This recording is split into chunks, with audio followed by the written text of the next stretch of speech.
పవన్ కళ్యాణ్ మొన్న పిఠాపురంలో జనసేన ఆవిర్భావ దినోత్సవ సందర్భంగా మాట్లాడిన ఉపన్యాసం చంద్రబాబుకి తలనొప్పి తెచ్చిపెట్టి విధంగా ఉంది అనేది వినిపిస్తుంది. అందుకని చంద్రబాబు పవన్ కళ్యాణ్‌ని సీరియస్‌గా హెచ్చరించాడు.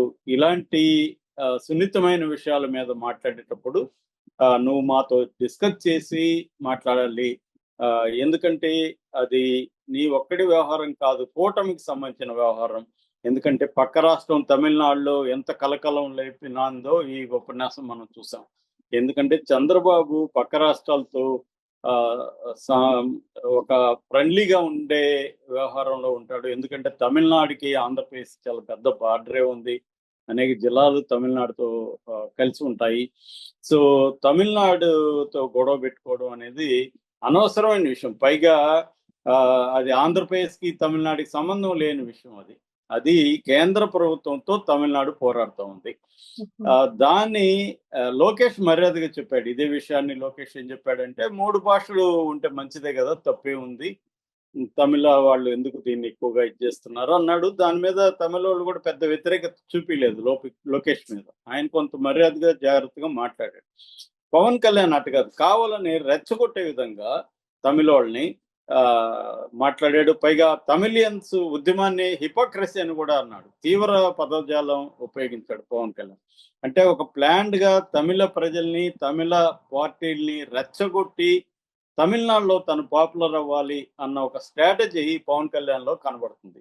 ఎందుకంటే ఆయన జాతీయ రాజకీయాల్లో యాక్టివ్ అవ్వాలన్న ఒక లాంగ్ టర్మ్ ప్లాన్ ఏదో పవన్ కళ్యాణ్‌కి ఉంది. ముఖ్యంగా నెక్స్ట్ ఇయర్ తమిళనాడు ఎన్నికలు వస్తున్నాయి కాబట్టి తమిళనాడులో పవన్ కళ్యాణ్‌ని బలంగా ఉపయోగించుకోవాలని బీజేపీ కూడా ప్లాన్ చేస్తుంది. ఆల్రెడీ మహారాష్ట్రలో పవన్ కళ్యాణ్ ఉపయోగించుకున్నారు. అందువల్ల పవన్ కళ్యాణ్ తమిళ రాజకీయాల్ని ప్రెజెంట్ ముఖ్యంగా డీఎంకే పాలిటిక్స్‌ని అటాక్ చేయడం ద్వారా తాను అక్కడ పాపులర్ అవ్వాలి. ఎందుకంటే తీవ్ర వ్యతిరేకత వస్తది. దానివల్ల తాను పాపులర్ అవ్వచ్చు అనేది పవన్ కళ్యాణ్ ఒక ప్లాన్ ప్రకారం అయితే చేశాడు.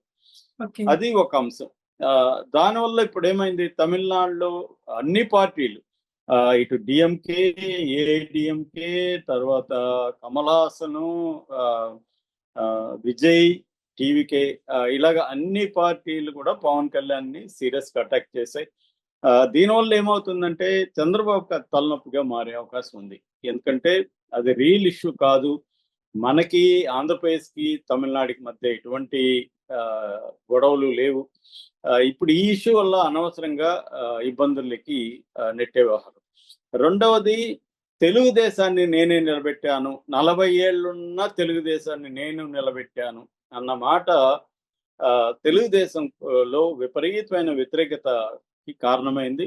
అంతకుముందు నాగబాబు స్టేట్మెంట్ కూడా పవన్ గెలవడానికి ఇంకెవరైనా దోహదపడ్డారని భావిస్తే వాళ్ళ కర్మ అని మాట్లాడడం. అది ఆయన వర్మను ఉద్దేశించి మాట్లాడినా అది తెలుగుదేశాన్ని ఉద్దేశించినట్టే. ఎందుకంటే తెలుగుదేశం మద్దతు లేకుండా పవన్ కళ్యాణ్ పిఠాపురంలో గెలుచుండలేడు. 21 సీట్లు ఎమ్మెల్యే సీట్లు తెచ్చుకోలేడు. 2 ఎంపీ సీట్లు తెచ్చుకోలేని పరిస్థితి. అలాంటిది తెలుగుదేశం మద్దతు లేకుండా పవన్ కళ్యాణ్ వల్ల, జనసేన కార్యకర్తల వల్లనే మేము గెలిచాము అని మాట్లాడడం కూడా తెలుగుదేశంలో చాలా తీవ్ర వ్యతిరేకతకు కారణమైంది. అంటే ఎవరో చెప్పినట్టుగా తోక కుక్క తోక నాడిచ్చాలి గాని తోక కుక్క నాడిస్తున్నట్టుగా. ఎందుకంటే కూటమిలో మైనర్ పార్టీ పవన్ కళ్యాణ్‌ది, మేజర్ పార్టీ చంద్రబాబు. మైనర్ అంటే ఆయన పర్సెంటేజ్ ఓట్లు చూసుకుంటే 6.8% పవన్ కళ్యాణ్‌కొచ్చాయి. వీళ్ళది 40% దాటింది. సో, ఒక 6.8% వచ్చి 40% నా వల్లే నిలబడిందంటే అంతకంటే హాస్యాస్పదం ఉండదు. సో, ఇది చంద్రబాబు చేతగానితనం వల్లే పవన్ కళ్యాణ్ ఇలా మాట్లాడుతున్నాడు. ఎందుకు చంద్రబాబు ఎంతగా అతన్ని భరించాలి? మనకెంత అతను అవసరమో అతనికి అంతకంటే ఎక్కువ మనం అవసరం గదా!